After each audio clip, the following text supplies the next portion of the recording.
A single mother spent her last dollar on a scratch ticket inside a convenience store. The billionaire standing right behind her watched her win $250,000. Then he said two words that changed everything. "That's mine." He didn't want the money. He didn't want the ticket. He didn't even know she existed 5 minutes ago. But those two words set off a chain of events that would expose a truth about both of them. One that neither poverty nor wealth could have prepared them to face. 32-year-old Keisha Morgan opened her eyes at 4:47 in the morning, not because an alarm woke her, because her body had learned that sleep was a luxury she could only afford in fragments. 4 hours here, 3 hours there. Never enough. Always interrupted by the math running on a loop inside her skull. Rent. $14.50 a month for a studio apartment in Dorchester that smelled like old radiator dust and the neighbors' cigarettes through the walls. Childcare. $860 a month for Zuri's spot at Tiny Steps Learning Center on Blue Hill Avenue. Utilities. Phone bill. Bus pass. The numbers never stopped. She sat up slowly. Her shoulders ached from scrubbing hotel bathroom floors 6 hours the day before. Her hands were cracked along the knuckles, red and raw from industrial cleaning chemicals that the hotel provided in bulk, but never paired with decent gloves. Her eyes burned from the kind of tired that doesn't go away with sleep, because it lives deeper than muscles. It lives in the bones. Keisha worked 2 jobs. Mornings at the Courtyard Marriott in Back Bay, cleaning rooms from 6 to noon. Evenings at the Walgreens on Columbia Road, running the register from 5 to close. Combined income after taxes, roughly $2,100 a month. After rent, childcare, electricity, phone, and the bus pass that got her between both jobs, she had almost nothing left. Most months, exactly nothing. She stood and moved quietly across the dim studio. 1 room. A kitchenette along the wall. A bathroom barely wide enough to turn around in. And in the corner, on a mattress pushed against the floor because the bed frame broke 3 months ago and she couldn't afford to replace it, Zuri slept. 5 years old, curled on her side. Arms wrapped tight around a stuffed bear named Honey whose fur had gone flat from years of love. Zuri's braids were still neat from Sunday. Her small chest rose and fell in that perfect rhythm only children have. The rhythm of someone who trusts the world completely because their mother has made sure they never had reason not to. Keisha knelt beside her, pressed her lips to Zuri's forehead. Warm skin, soft breath. This was the moment that made everything bearable. Not worth it. That phrase felt too clean for what this was. Just bearable. Just enough to keep going. She moved to the kitchen, opened the cabinet. 1 banana, 2 slices of bread. She arranged them on a paper plate with a small cup of water and left them on the counter where Zuri would find them when she woke up. Keisha wouldn't eat this morning. She hadn't eaten breakfast in 11 days. But Zuri would never know that. She grabbed her wallet from the shelf by the door, opened it, counted what was inside even though she already knew. $1 bill, 1 nickel, 2 pennies, $1.07. Payday was tomorrow, Friday, 27 hours away. 1 more day to survive on nothing. Her phone buzzed on the counter. She picked it up. A text message from Tiny Steps Learning Center. The words hit her like cold water. Reminder: your account is past due. Balance owed $340. If payment is not received within 7 days, we will be unable to hold Zuri's enrollment spot. Keisha stared at the screen. Her jaw tightened, her throat closed, because she understood what this message actually said beneath the polite language. No childcare means no work. No work means no rent. No rent means no home. The spiral didn't need to be explained to her. She'd been circling the drain for 14 months. This was just the water pulling harder. She put the phone in her pocket, zipped her jacket, looked back at Zuri one more time, sleeping, safe, unaware that her mother was holding their entire world together with hands that were literally cracking open. Keisha locked the door behind her and walked into the dark. Keisha Morgan was not born into this. That's the part people never see when they look at someone struggling. They see the present tense, the cleaning uniform, the cracked hands. the exhaustion carved into every line of the face. They don't see the before. 3 years ago, Keisha had a career. A real one. She was a certified medical assistant at a private clinic in Roxbury. $12 above minimum wage. Health benefits. A predictable schedule. She wore scrubs that fit and sneakers that weren't falling apart. She had a savings account with $4,000 in it. Not a fortune, but a floor. Something to stand on if the ground ever shifted. Then the ground didn't just shift, it disappeared. Her boyfriend Darnell left when she was 7 months pregnant. No warning, no argument. Just a note on the kitchen counter and an empty closet where his clothes used to be. 3 sentences. I can't do this. I'm not ready. Don't call me. She didn't call him. She didn't have time. She had a baby coming, and a lease she now carried alone. Zuri arrived 3 weeks early. The delivery was complicated. Postpartum hemorrhaging kept Keisha in the hospital for 6 days. Recovery took 4 months. 4 months she couldn't work. 4 months without a paycheck. The clinic replaced her after 8 weeks. They called it restructuring. She called it what it was. She was gone and the world kept spinning without her. The savings lasted 6 months. Then the math caught up the way it always does. In America, nearly 1 in 4 single mothers live below the poverty line. The average cost of childcare in Massachusetts exceeds $16,000 per year. More than in-state college tuition. For women like Keisha, the math of survival doesn't add up. It was never designed to. She applied to 9 clinics after recovering. 3 interviews. 0 callbacks. The gap in her resume. The lack of reliable childcare to guarantee full-time availability. The invisible stamp that poverty puts on a person before they even open their mouth. Employers smelled instability the way animals smell fear, and they responded the same way, by keeping their distance. So Keisha took what she could get. A cleaning job at the Marriott, a cashier shift at Walgreens. 2 jobs that paid less combined than her single position at the clinic. 2 jobs that required twice the hours and left her with none of the dignity she used to carry without thinking about it. But she never stopped. That was the thing about Keisha that numbers on a page couldn't capture. She didn't have the luxury of bitterness. Bitterness required energy she couldn't afford, so she replaced it with motion. With routine, with the mechanical discipline of a woman who had decided that falling apart was simply not an option available to her. She had never asked anyone for money. She had never missed a single shift at either job. She had never let Zuri see her cry. Not once. Not in 14 months of watching everything she'd built dissolve like salt in rain. She just kept moving. Kept cleaning rooms. Kept scanning barcodes. Kept making 1 banana and 2 slices of bread look like a real breakfast on a paper plate. Kept pretending the floor beneath her wasn't made of glass. The Quick Mart on Newbury Street sat wedged between a dry cleaner and a nail salon at the corner, where the neighborhood shifted from polished to practical. Neon beer signs buzzed in the front window. The overhead lights hummed that flat fluorescent hum that makes everything look slightly worse than it is. A rotating hot dog grill near the counter turned the same 4 hot dogs it had been turning since morning. The smell of old coffee mixed with floor cleaner and the faint sweetness of lottery ticket ink.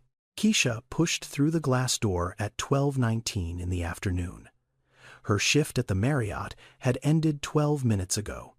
She had 4 hours and 41 minutes before her shift at Walgreens started.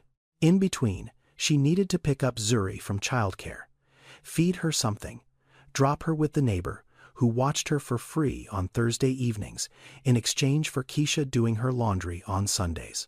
A system built entirely on favors and fragile trust. But first, water. She was dehydrated from 6 hours of scrubbing without a break. Her throat felt like sandpaper. She walked to the cooler at the back and pulled out a bottle of water. 99 cents. She could afford exactly this. She carried it to the counter. That's when she saw them. The scratch tickets, lined up in a neat row behind the register. Bright colors, gold foil, names designed to sound like promises. Lucky stars, cash blast, $1 million fortune, each one $1. each one a door to a different life. Or more accurately, each one a lie wrapped in hope and sold for the price of a bottle of water. Keisha knew better. She'd heard it before. Lottery is a tax on the poor. She'd read it in a waiting room magazine once, nodded along, agreed with it intellectually. She was not a gambler. She was not irrational. She was a woman with a medical assistant certification and a 4.0 GPA from her training program who had done everything right and still ended up holding 99 cents in a convenience store, trying to decide if she deserved to drink water today. Economists call it the lottery paradox. The poorer you are, the higher percentage of your income you spend on lottery tickets. Not because the poor are foolish, because when every rational option has failed, you irrational hope becomes the only door left unlocked. Keisha stood at the counter, the water in one hand, her eyes on the scratch tickets, $1.07 in her wallet. The water was 99 cents plus tax. That left nothing. Or she could put the water back and buy a $1 scratch ticket and have 7 cents left, and still be thirsty. But maybe, just maybe, 14 months. 14 months of doing everything right and watching it not matter. 14 months of choosing the responsible option every single time and ending up in the exact same place. Broke, exhausted, alone, running out of time on a childcare bill she couldn't pay. What if?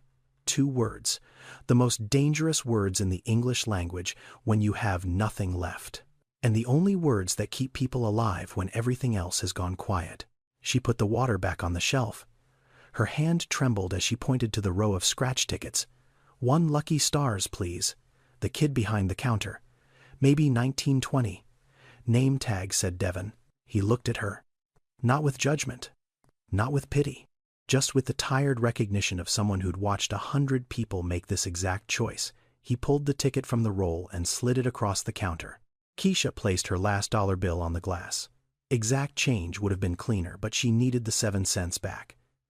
Devon rang it up, handed her the ticket and a nickel and 2 pennies in change. Outside the store window, a black Bentley Continental pulled into the parking space closest to the entrance.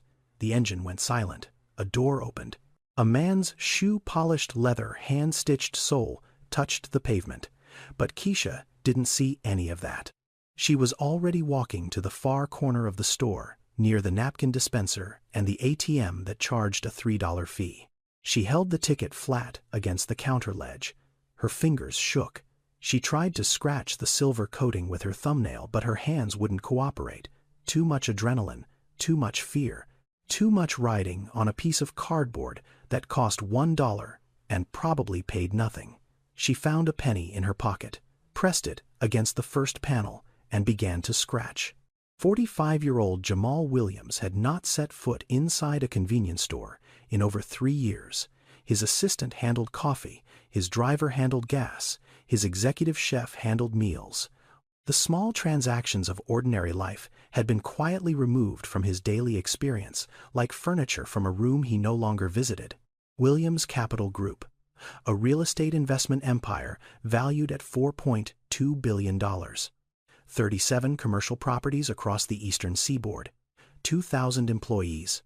A corner office on the 42nd floor of a tower in the financial district with views that stretched from Boston Harbor to the Blue Hills on a clear day. Jamal built all of it from nothing. That was the part the business magazines loved to print. Self-made, up from poverty, the American dream in a tailored suit. And it was true, every word. He grew up in Mattapan, 3 rooms, peeling paint, a kitchen window that didn't close all the way so in winter you could see your breath while you ate dinner. His mother, Lorraine Williams, worked 3 jobs. Housekeeping at a hospital before dawn, cashier at a grocery store during the day, cleaning offices downtown at night. She left the house before Jamal woke up and came home after he was supposed to be asleep. But he was never asleep. He'd sit at the kitchen table doing homework under the one light that worked, waiting to hear her key in the lock, waiting to know she made it home safe. That was his childhood. Not baseball, not video games, just a boy at a table listening for a key. Lorraine died when Jamal was 19, Heart failure. The doctors used clinical language, cardiomyopathy, chronic stress response, but Jamal knew the real diagnosis: exhaustion. She worked herself to death so her children wouldn't have to. The last thing she said to him.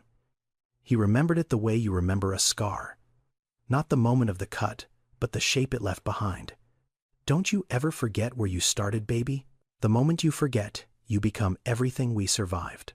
He hadn't forgotten, not exactly. The memory was still there. But somewhere in the 26 years between her death and this Thursday afternoon, the memory had shifted from a compass to a photograph. Something he could look at, but no longer follow. He donated millions to charities. He funded scholarships. He wrote checks to shelters every December. But he wrote them from his office. He never visited. He never looked anyone in the eye. He never sat across from someone who reminded him of his mother and actually stayed long enough to feel it. His mother's voice had become background noise, the kind you hear every day until one morning you realize you've stopped listening entirely. Today, he was on Newbury Street for a real estate walkthrough, a commercial block his team was evaluating for redevelopment.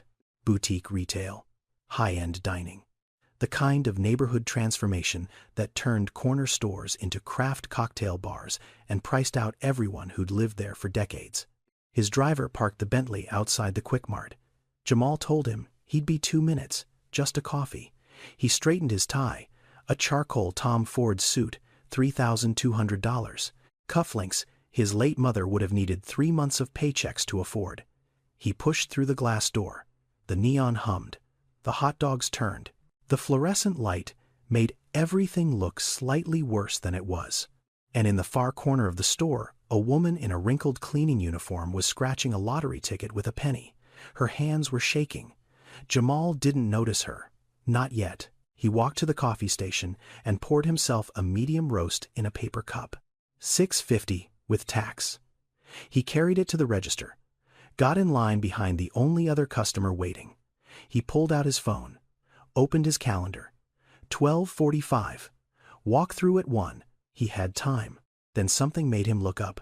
Not a sound, not a movement, just a shift in the air, the way the room changes when someone stops breathing for a second. He glanced toward the corner. The woman was completely still, the penny frozen in her hand, her eyes locked on the ticket. And something in the way she stood, the rigid stillness of someone afraid to blink, because the world might rearrange itself if they do. It reminded him of something he hadn't thought about in years. His mother, standing at the kitchen counter, holding an envelope, staring at a number, the same stillness, the same disbelief, the same terror of hoping. Jamal's chest tightened. A feeling he hadn't felt in so long he almost didn't recognize it. Not sympathy, not curiosity, recognition.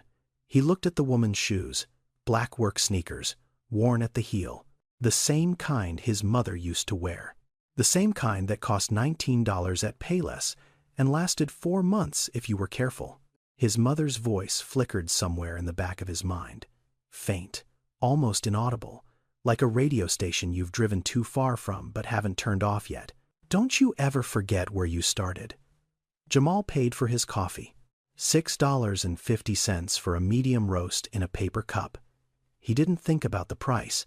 He never thought about prices. That was the distance wealth created, not just from poverty but from the act of counting itself. He stepped away from the register, and that's when the distance between him and the woman in the corner became something he could feel. 4 feet, maybe 5. He stood holding a coffee that cost more than her entire purchase. She stood holding a scratch ticket that cost everything she had. He noticed her shoes first. Black work sneakers, scuffed at the toe, worn flat at the heel where the sole had thinned to almost nothing. He knew those shoes. Not that exact pair, but that exact type. The kind that cost $19 and lasted 4 months. The kind his mother wore every single day until the rubber split and she'd glue them back together with adhesive from the dollar store because new shoes meant one less bag of groceries. Then he noticed her hands, red across the knuckles, cracked along the fingers. The skin between her thumb and forefinger was raw and peeling, chemical burns.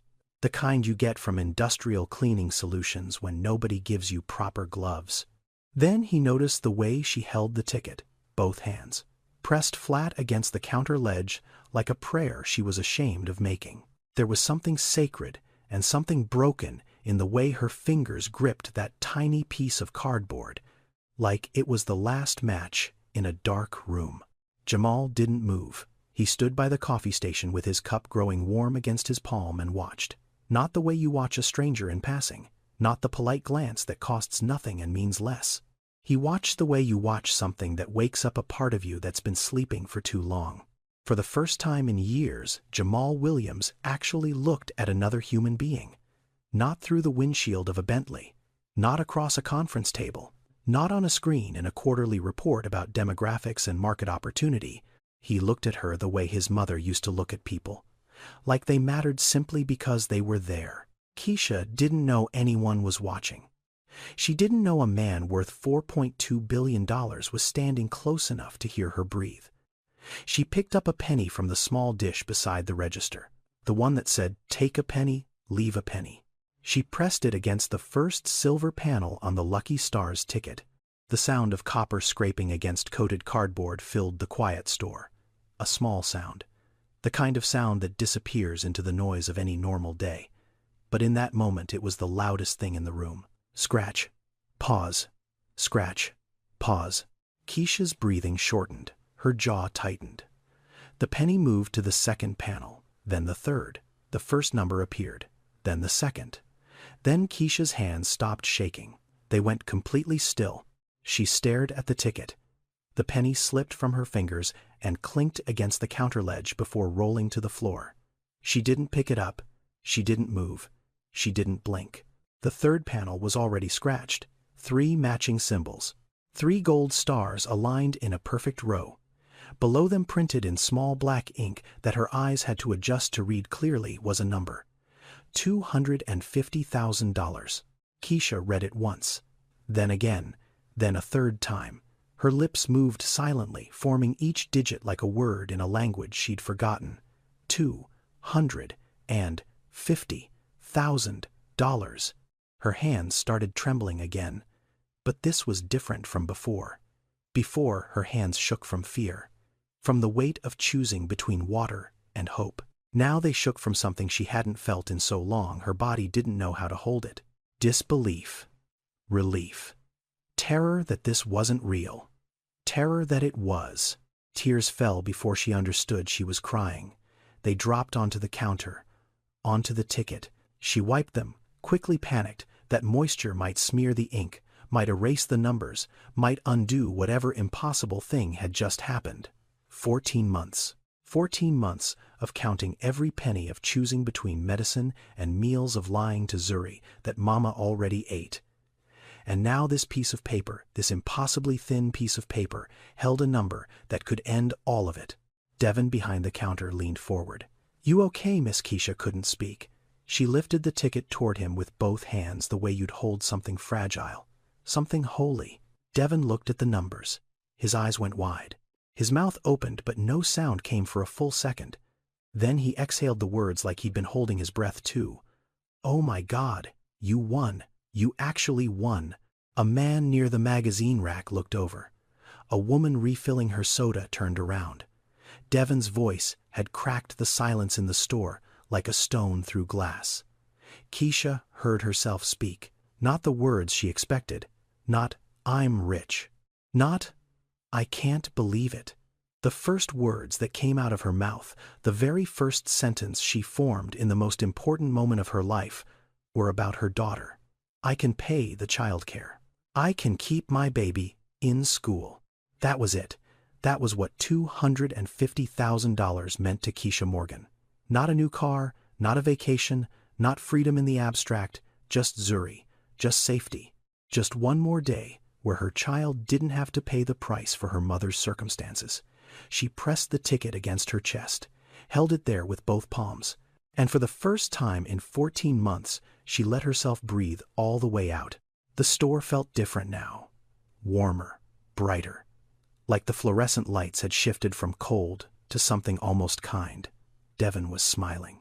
The woman with the soda said, "Congratulations, honey," from across the aisle. The man near the magazines nodded. Small kindnesses from strangers who had witnessed something rare. Genuine luck landing on someone who genuinely needed it.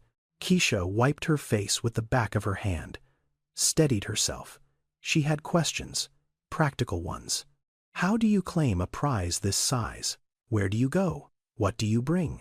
She turned back toward the register ticket still pressed to her body and took 2 steps toward Devon. Where do I go to get? I've never done this before. Devon pulled out a pamphlet from under the counter. Massachusetts State Lottery claim instructions. He was pointing at an address on the back when Jamal's phone rang. Jamal had been standing near the coffee station the entire time, watching, silent. The phone vibrated against his thigh, and he answered without thinking. His assistant, Natasha, Mr. Williams. "I need to confirm the walkthrough location. Which property are you at right now?" Jamal glanced through the store's front window. The Quick Mart sign glowed in neon above the entrance. This was one of the locations his company had acquired 3 months earlier. A chain of 14 convenience stores bundled into a commercial real estate package across Greater Boston. He hadn't visited any of them personally. They were line items on a spreadsheet. Revenue projections, square footage calculations. "That's mine," Jamal said into the phone. Casual, matter of fact, the way you'd confirm an address to someone who already knows the answer. The Quick Mart on Newbury. "I'm inside right now." He didn't raise his voice. He didn't look at Keisha. He didn't even know she could hear him. He was answering a question about property ownership from a woman sitting in an office 12 miles away. But Keisha heard 2 words, just 2, and they detonated in her chest like a bomb. "That's mine." She froze.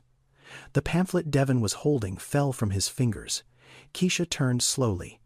The man behind her, tall, charcoal suit, polished shoes, phone in one hand, coffee in the other, looking right past her as if she wasn't there. "That's mine." Every muscle in her body locked. The ticket was still pressed against her chest. Her fingers curled tighter around it. Instinct. The same instinct that made her wrap her arms around Zuri in the dark when the apartment got too cold and the blankets weren't enough. Protective, primal. The store went silent. Devon's smile vanished. The woman with the soda set her cup down slowly. The man near the magazines lowered his phone. Keisha's voice came out quiet, controlled, shaking at the edges but not breaking. "I bought this ticket. With my money, my last dollar. I stood right here, and you watched me buy it." Jamal blinked. He pulled the phone away from his ear, looked at her, looked at the ticket pressed against her chest, looked at Devon, whose face had gone pale behind the register, looked at the other customers whose expressions had shifted from warmth to suspicion to something harder. "What?" Jamal said. Genuine confusion.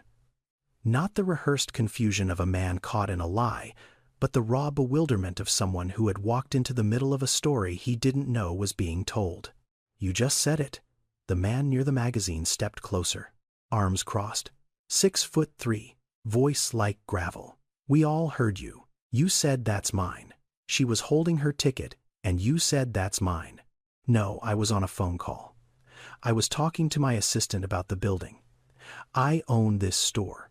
The property.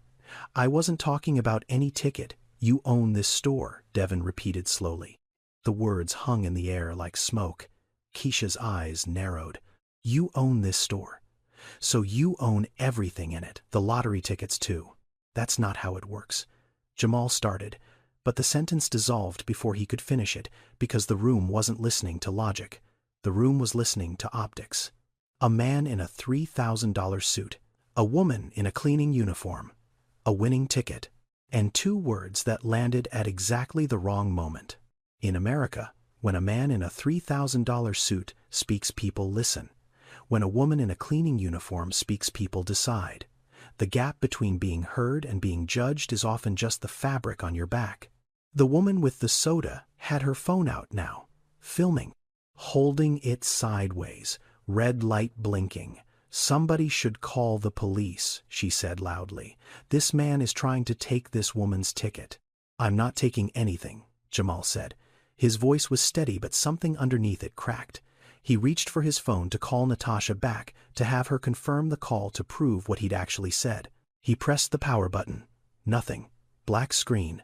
Dead battery. The man near the magazines moved closer, positioned himself between Jamal and the register, between Jamal and Keisha, a wall of denim and righteous anger.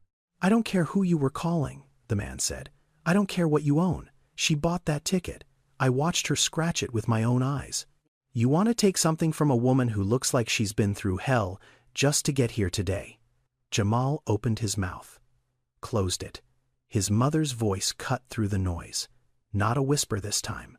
Not background static. Clear. Present. Urgent. "Don't you ever forget where you started, baby." He looked at Keisha. Really looked.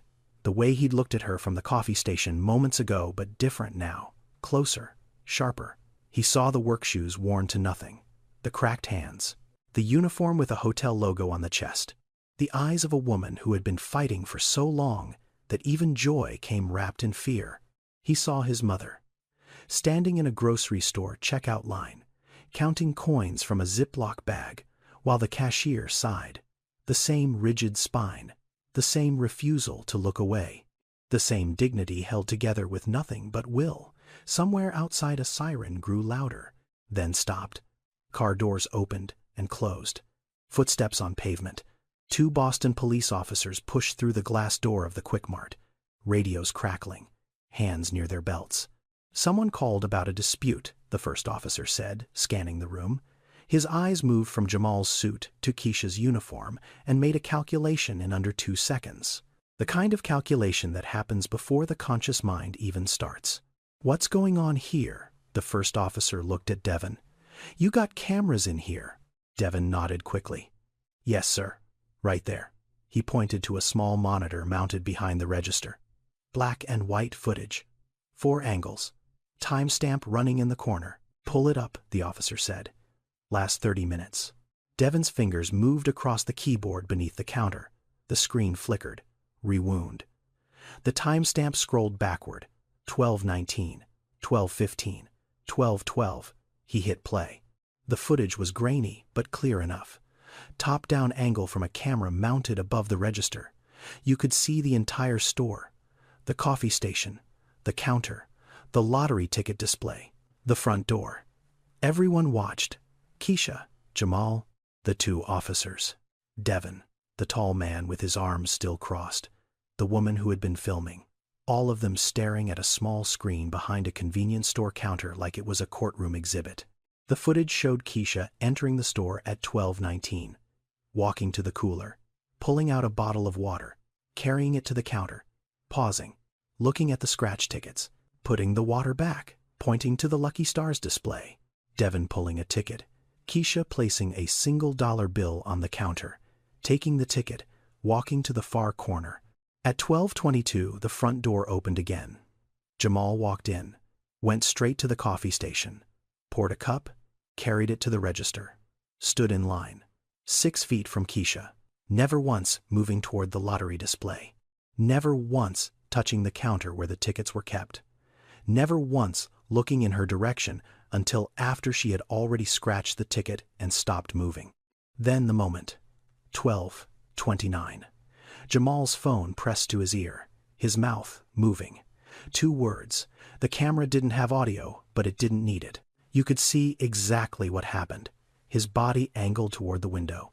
His free hand gesturing vaguely at the storefront. His eyes looking through the glass. At the sign outside. Not at Keisha. Not at the ticket. At the building. He was talking about the building. The first officer straightened up, looked at Jamal, looked at Keisha. "Seems pretty clear to me. He was on the phone. Wasn't talking to you, ma'am." The room shifted, not loudly, not dramatically, just a slow, quiet unraveling of everything that had been coiled tight for the past 10 minutes.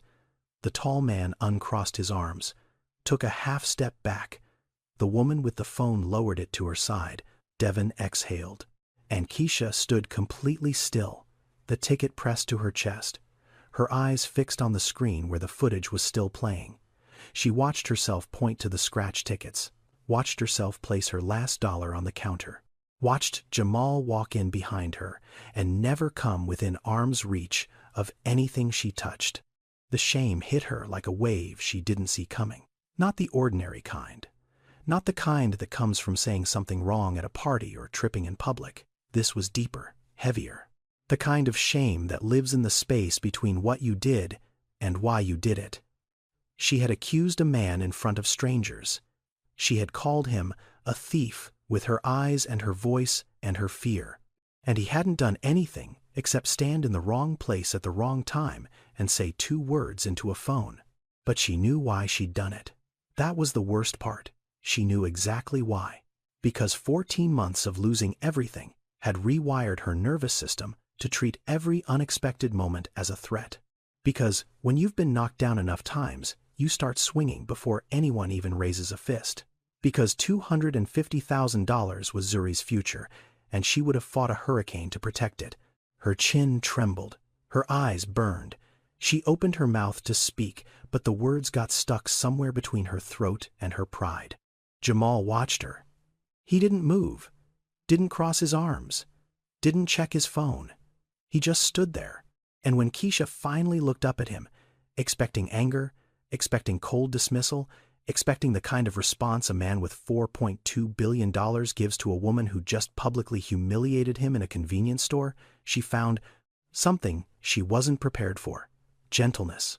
"It's okay," Jamal said. "Quiet, steady, no edge, no performance. You have every right to protect what's yours. I would have done the same thing." 5 words. 5 ordinary, unremarkable words. But to a woman who hadn't heard kindness from a stranger in 14 months, they landed like oxygen after drowning. The officers closed their notepads. "No crime here," the second one said. "Just a misunderstanding. Congratulations on the ticket, ma'am."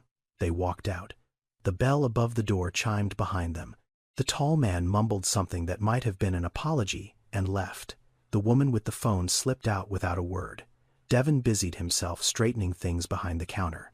And then it was just the 2 of them, Keisha and Jamal, standing in a convenience store that suddenly felt very large and very quiet.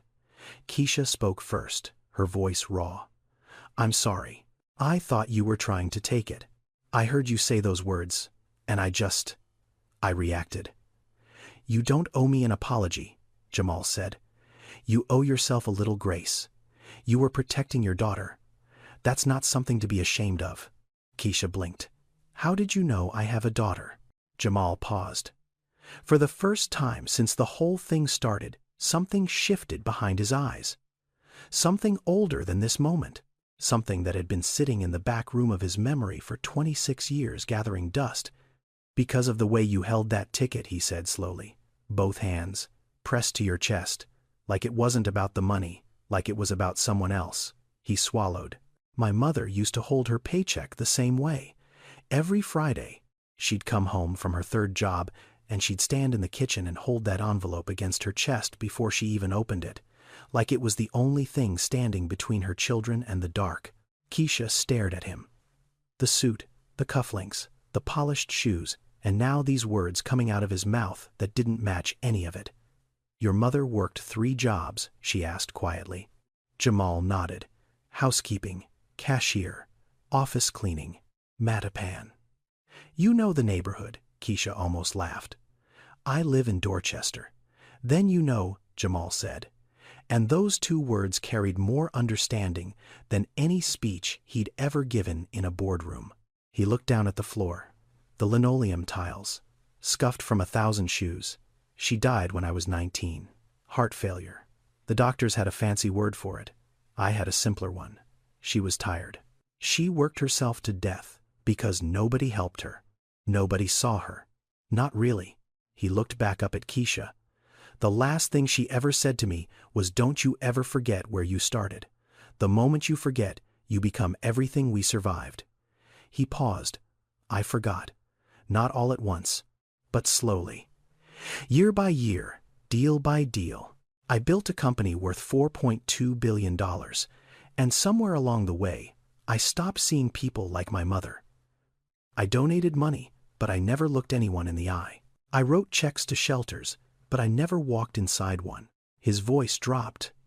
And then I walked into this store to buy a cup of coffee, and I saw you scratch that ticket. And something in the way you stood there reminded me of her so clearly it felt like being punched in the chest. Keisha's eyes were wet. Not from shame anymore, from something else. Recognition. The strange, disorienting experience of being truly seen by someone who has no reason to see you. I own this building, Jamal continued. That's what I was telling my assistant on the phone. That's mine meant this store, this property. Nothing to do with your ticket. That ticket is yours. Your luck, your choice, your future. Keisha looked at the ticket still pressed against her body. Then at Jamal. Then at the empty store around them. Two people who had been strangers 20 minutes ago, who had been adversaries 10 minutes ago, who were now standing in the aftermath of a misunderstanding that had cracked something open in both of them. She didn't know what to say. Neither did he. So they stood there, in the silence, in the fluorescent hum, in the space between two worlds that had collided over 2 words and a $1 scratch ticket. Can I ask you something? Jamal said after a moment that lasted longer than it should have. Keisha nodded. That ticket? Why a scratch ticket? You could have bought water, food, anything practical. Why this? The question landed differently than she expected. Not like judgment, not like curiosity wrapped in condescension. It sounded like someone genuinely trying to understand, like someone who actually wanted to know. Keisha looked at the Lucky Stars logo on the ticket in her hands. Gold foil, bright letters, a $1 promise that had somehow paid off. Because everything practical has been failing me for 14 months, she said. Her voice was steady now. Quiet, but steady. I've done everything right. I worked 2 jobs. I saved every penny I could. I planned. I budgeted. I skipped meals so my daughter could eat. And it still wasn't enough. The bills still came. The notices still piled up. The math still didn't work. She looked up at him. That dollar was my last one. Literally the last dollar I had in the world until tomorrow. And I stood at that counter holding a bottle of water in one hand and looking at those tickets with the other. And I decided. Just once. Just this once. I wanted to bet on something impossible instead of something guaranteed to fall short. Jamal didn't respond immediately. He stood very still. Because her words had reached a place inside him that business meetings and quarterly reports never touched. Not because what she said was new, because it was old, ancient, familiar. His mother. Standing in a gas station on Blue Hill Avenue, zipping open her purse, pulling out the tip money from her cleaning shift. $3 and some change. Buying a scratch ticket with the last of it while 19-year-old Jamal stood behind her thinking, Mama, that's not smart. And Lorraine looking at him with tired eyes and saying the words he'd buried for 2 decades. Sometimes the only prayer left is the kind that costs $1. Researchers call it rational irrationality. When every logical option leads to the same dead end, the human mind doesn't shut down. It pivots. It reaches for the illogical because the logical has already failed.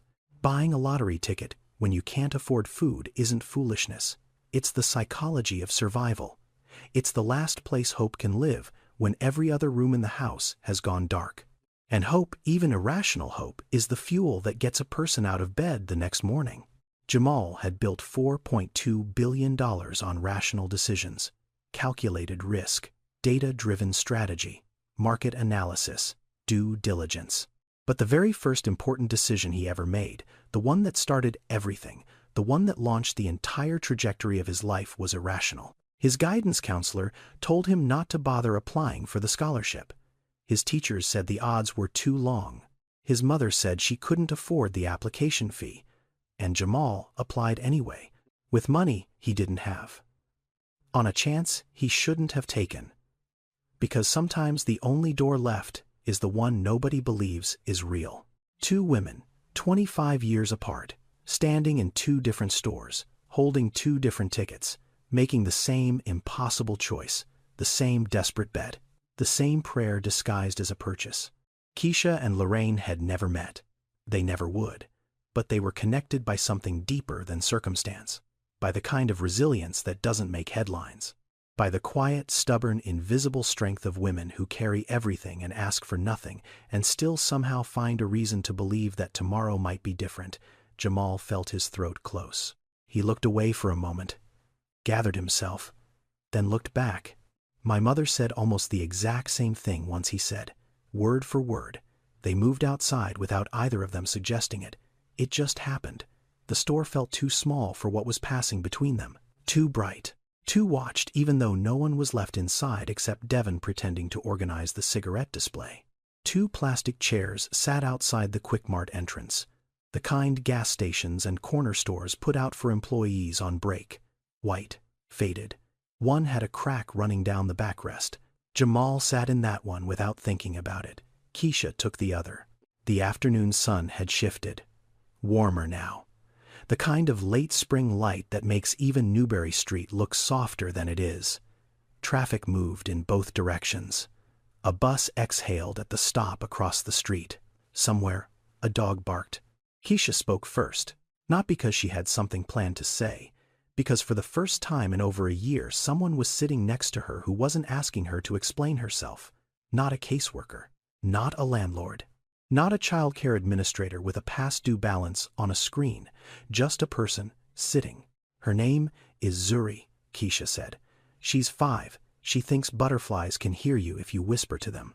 She sings to her stuffed bear every night before bed. His name is Honey. She named him when she was 3 because he's the color of honey, and because that's what I call her. Jamal listened, not the way executives listen, not with half attention and the other half calculating the next move. He listened the way you listen to music you haven't heard since childhood, with your whole body. She starts first grade in the fall, Keisha continued. She doesn't know about the bills. She doesn't know about the eviction notices. She doesn't know I skip dinner so she can have seconds. She just knows Mama goes to work early and comes home late, and there's always breakfast on the counter. I need her to keep believing that. I need her to be a child for as long as I can give her that. Jamal nodded slowly. My mother tried to do the same thing for me. She almost pulled it off. I didn't know we were poor until I was 8 years old, and a kid at school told me my shoes had holes in them. Went home that night and found my mother sitting on the kitchen floor crying into a dish towel. Only time I ever saw her cry. She looked up at me and said, "Baby, I'm sorry. I'm trying. I'm trying so hard." Keisha's breath caught. She pressed her lips together, tight. Every Thursday night was bean soup, Jamal said, because a bag of dried beans cost 89 cents and fed us for 2 days. I hated bean soup. I told her that once. I was maybe 10. She didn't say anything. She just kept stirring the pot. Years later, I realized Thursday was the night before payday. Bean soup wasn't a choice. It was all that was left. Keisha wiped her eyes. Banana and 2 slices of bread. What? That's what I leave Zuri for breakfast. Every morning, a banana and 2 slices of bread. It's all I can afford most days. But I put it on a paper plate, and I make it look nice, like it's a real meal, like everything is fine. Jamal looked at her, really looked, and something settled in his chest that had been unsettled for a very long time. Your mother sounds like she was extraordinary, Keisha said quietly. Jamal felt the words land somewhere deep, in the place where Lorraine's voice had been reduced to background noise for 20 years. In the place where he'd stored her memory like furniture in a room he stopped visiting. She was, he said. And I think I just met someone who reminds me of her. If this story is hitting you right now, take a second to subscribe. We tell stories that remind you the world still has good people in it. Now let's see what happens next. Jamal didn't reach for his wallet. He didn't offer to call someone. He didn't do any of the things billionaires do in stories when they decide to save someone. Instead, he asked a question. What did you do before? Before all this, Keisha looked at him. Suspicious. The kind of suspicion that comes from 14 months of learning that every question from a stranger leads to a door that closes. Why does that matter? Because it does, Jamal said simply. Humor me. Keisha hesitated. Then she answered. Not because she trusted him. Because she was tired of hiding from who she used to be. I was a medical assistant. certified. Worked at a private clinic in Roxbury for 2 years. Phlebotomy vitals, patient intake, EHR documentation. I was good at it. I was really good at it. What happened? Life happened. I had my daughter. There were complications. I needed 4 months off. The clinic didn't offer paid leave. They replaced me after 8 weeks. By the time I recovered, my savings were gone. My spot was filled, and every clinic I applied to wanted to know why I had a gap in my resume. She said it without bitterness, just facts, the way you describe weather. Jamal was quiet for a moment.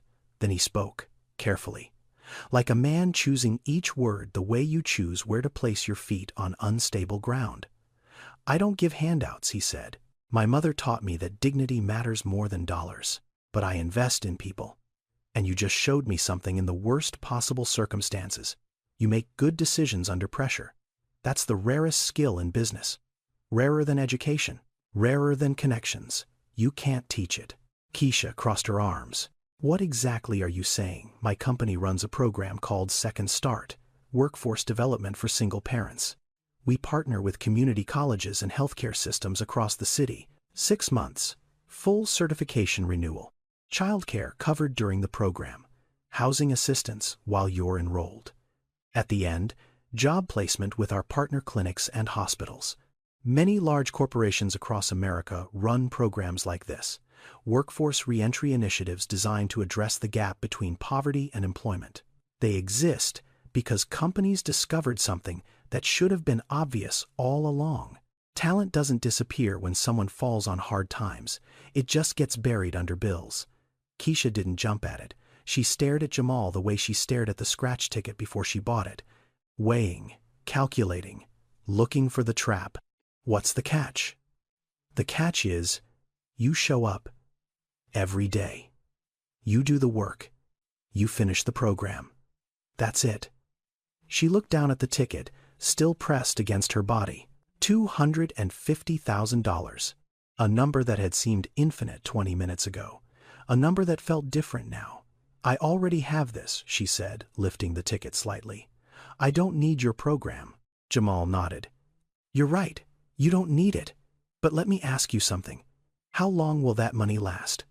A long time. Years. Let's do the math, Jamal said. Not condescending, just direct. $250,000. Massachusetts, state tax and federal tax on lottery winnings takes about 25%. That leaves you around $187. You owe $340 on childcare. You've probably got back rent, medical debt, utilities. Let's call it $12,000 in existing debt. That puts you at roughly $140. Divide that by 3 years. That's about $47,000 a year. Average cost of living in Boston is $58,000. You'll be underwater again in 36 months. Keisha's jaw tightened. She hated that the math made sense. She hated that she'd already done a version of it in her head and arrived at the same answer. That money is a bridge, Jamal said, not a destination. It buys you time, but time without a plan is just a longer fall. My program gives you the plan. A career, benefits, paid leave. The kind of stability that doesn't run out. You can have both, he continued, the money and the program, but only one of them will still be there when the other runs out. Keisha stared at him. 30 seconds, maybe longer. The silence between them, filled with the sound of traffic and the distant hum of the store's refrigeration unit. If I say yes, she said slowly, I'm doing it my way. I show up on my terms. I'm not a charity case. I'm not a story for your company newsletter. I'm a mother who needs a job that pays enough to raise her daughter without counting pennies at 4 a.m. Jamal extended his hand. That's exactly what I'm offering. Keisha looked at his hand. Clean, manicured. A watch on his wrist that probably cost more than her annual rent. And she shook it. Firm. No hesitation. The handshake of a woman who had just made a decision. Not because someone saved her, because she chose. The first week almost broke her. Keisha sat in a classroom at Roxbury Community College, surrounded by students 10 years younger, fingers flying across laptops, while she struggled to remember medical terminology she hadn't used in nearly 2 years. The instructor moved fast. The material assumed a baseline Keisha had lost somewhere between her 3rd night shift and her 101st skipped meal. She came home that Friday and sat on the kitchen floor of the studio apartment she still couldn't afford, and stared at the ceiling and thought about quitting. The word sat in her mouth like a stone. Easy to say, impossible to swallow. She didn't quit. Month 2, Zuri got sick, fever of 103, vomiting through the night. Keisha missed 4 days of class. The program coordinator called on day 3, firm voice, policy is policy. 3 unexcused absences, and you're out. Keisha called Jamal at 11:14 that night, not for money, not for favors, for time. I need 2 more days, she said. Her voice was raw. Zuri was asleep against her chest, still warm with fever. My daughter is sick. I can't leave her. I'm not asking you to bend the rules. I'm asking you to remember why I'm here. Jamal was quiet for 3 seconds. Then he said, take the week. I'll handle the coordinator. But Keisha, come back. She came back. Monday morning, 8 a.m. Zuri, at tiny steps with a note from the pediatrician. Keisha in the front row with a notebook and a pen, and the rigid determination of a woman who had been given one more chance and would not waste it.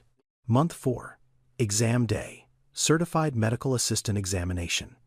Keisha sat at a testing station at Bunker Hill Community College, hands steady for the first time in months. She finished in 47 minutes, passed with the highest score in her cohort. When the results appeared on screen, she didn't cry. She just exhaled, long and slow, like releasing a breath she'd been holding for 2 years. Month 6, a phone call. Jamaica Plain Family Health Center, full-time medical assistant position, $42,000 a year. Health insurance, dental, vision, paid sick leave, paid vacation, 12 days. She almost dropped the phone. Meanwhile, the lottery money moved through her life the way water moves through a filter. Carefully, intentionally, she paid off every debt first. $12,000 gone in one afternoon. The childcare balance, the back rent, the medical bill from Zuri's emergency room visit 8 months ago, gone. All of it. Then the deposit on a 2-bedroom apartment in Hyde Park, $4,200, 3rd floor, clean building, small playground out back. A room for Zuri with a window that faced east so the morning light came in soft and gold. $20,000 went into a 529 college savings account in Zuri's name. The rest became an emergency fund, untouched, sitting in a savings account like a promise she made to herself. She treated that money the way her mother taught her to treat everything, with respect, with intention, with the future in mind. Zuri started 1st grade at the Grew Elementary School in Hyde Park that September. Made 2 friends the first week.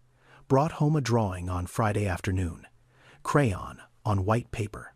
3 figures. The tallest one had braids and a big smile. That was Mama. The smallest one had a purple dress and was holding something brown and round. That was Zuri holding Honey. And next to them, a little further away, taller, drawn in darker crayon, was a 3rd figure. Standing close, but not too close. Like someone who was there but didn't want to crowd. Keisha looked at it. Who's that baby? That's Mr. Jamal, Zuri said casually, like it was obvious. Like of course he was in the picture. He's part of us now. Keisha pinned the drawing to the refrigerator with a magnet and stood in the kitchen of her new apartment. Quiet. The floor was still bare. No rug yet, no curtains on the living room window. But the heat worked. The door locked from the inside. And for the first time in 14 months, Keisha Morgan cried. Not from fear, not from exhaustion, not from the weight of holding everything together alone. She cried because the weight had finally mercifully lifted, even just a little, even just enough to breathe. 18 months after a scratch ticket and a misunderstanding in a convenience store on Newbury Street, Keisha Morgan walked through the doors of Jamaica Plain Family Health Center, wearing clean scrubs and new work shoes. Not expensive shoes, not flashy, just sturdy, black, laced tight, the kind that last. She'd been promoted to lead medical assistant after 10 months. Annual salary, $52,000. She managed a team of 4. She trained new hires. She was the first person patients saw when they walked in, and the last voice they heard when they called with questions after hours.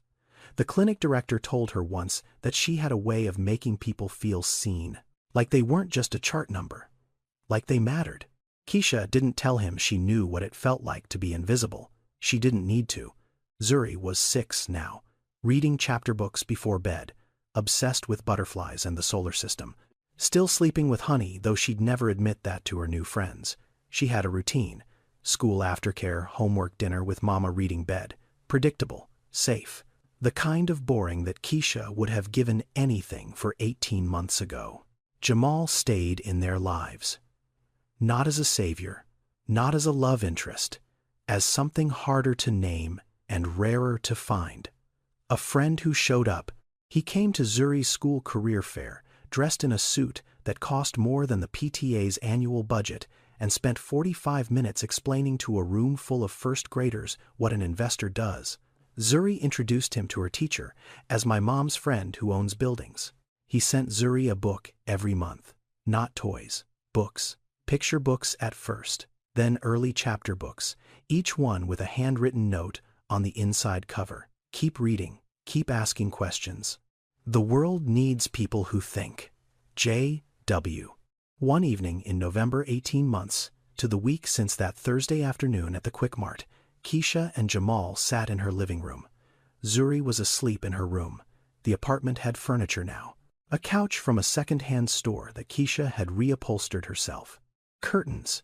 A small bookshelf already overflowing with Jamal's monthly deliveries. Honey sat on Zuri's pillow, one ear bent from years of love. Keisha reached into the drawer of the side table and pulled something out. A piece of paper. Faded. Creased. The gold foil had dulled. The scratch marks were still visible. 3 matching stars. The number printed beneath them, barely legible now. The lottery ticket. She held it out to Jamal. I want you to have this. Jamal looked at it. You claimed the prize months ago. This is just paper now. Exactly, Keisha said. It's just paper. But it's the paper that started everything. You once said, that's mine about your store. But I want this to be yours. Because without that misunderstanding, none of this would have happened. This ticket isn't just mine. It's ours. Jamal took it. Slowly. Held it the way she'd held it that first day. Both hands, careful. Like it weighed more than paper should. He looked at the faded numbers, the scratch marks, the ghost of gold foil, and he thought about a woman in a gas station 26 years ago, buying a ticket with tip money, saying a prayer that cost $1. Keisha wore new shoes now. Still work shoes, still practical, still the kind that lasted. She hadn't changed who she was. She'd just changed where she stood. Jamal slipped the ticket into the inside pocket of his jacket, close to his chest. And in the quiet of that apartment, with a child sleeping in the next room, and the radiator humming its steady warmth, his mother's voice came one last time, not as background noise, not as a distant echo. Clear, present, proud. Don't you ever forget where you started. And for the first time in 26 years, Jamal answered her. Not out loud, just inside. In the place where her voice had always lived. I didn't forget, Mama. Someone reminded me. 6 months later, Jamal stood at a podium inside the grand ballroom of the Boston Park Plaza Hotel. 200 people sat before him. Investors, city council members, social workers, journalists, healthcare administrators. And in the second row, wearing scrubs she'd come straight from work in because she didn't have time to change, sat Keisha Morgan.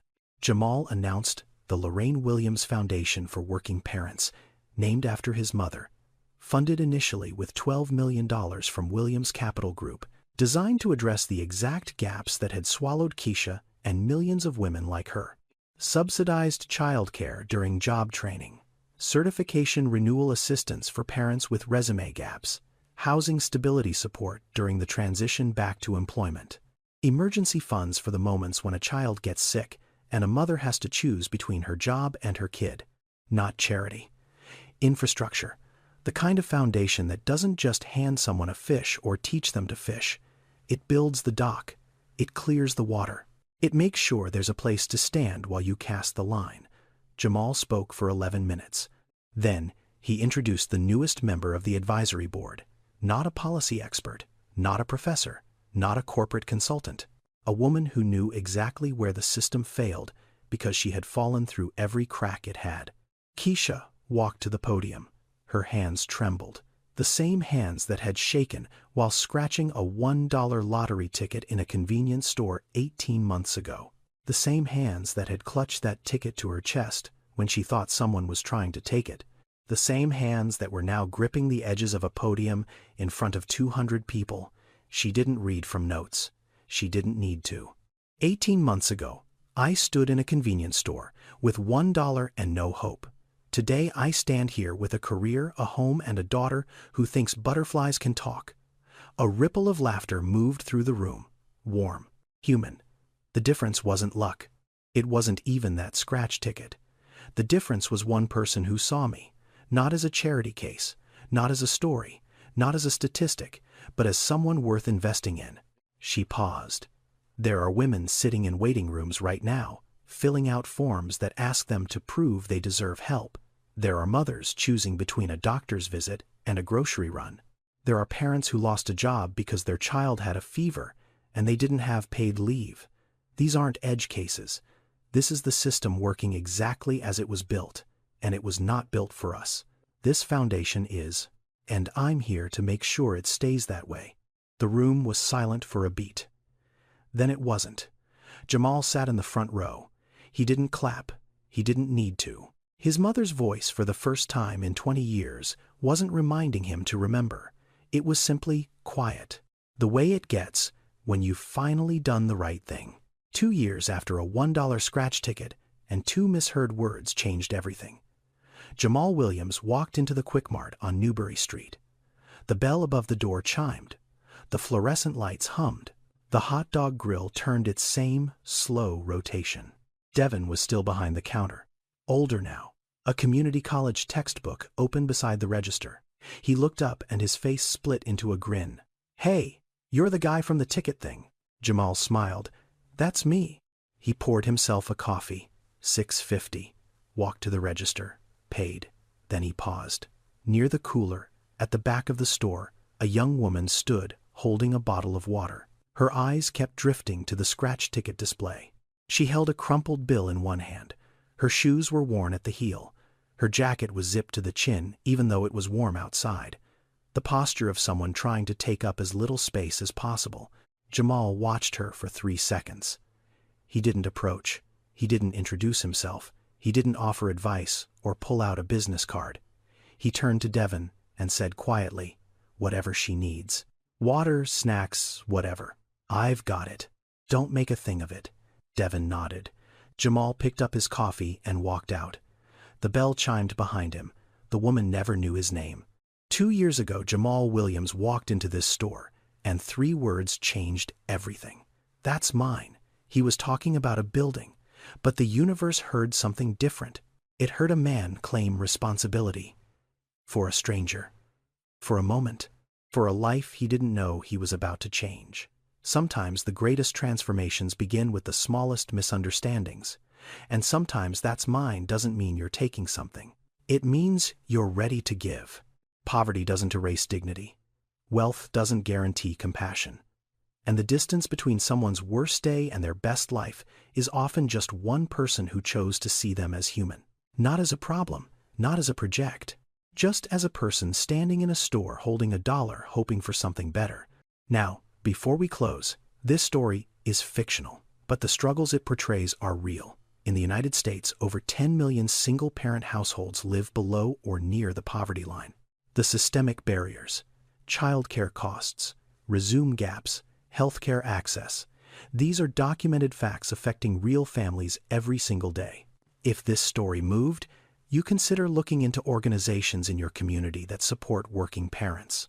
Your awareness matters more than you think. And on a personal note, I wrote this story because I've seen it.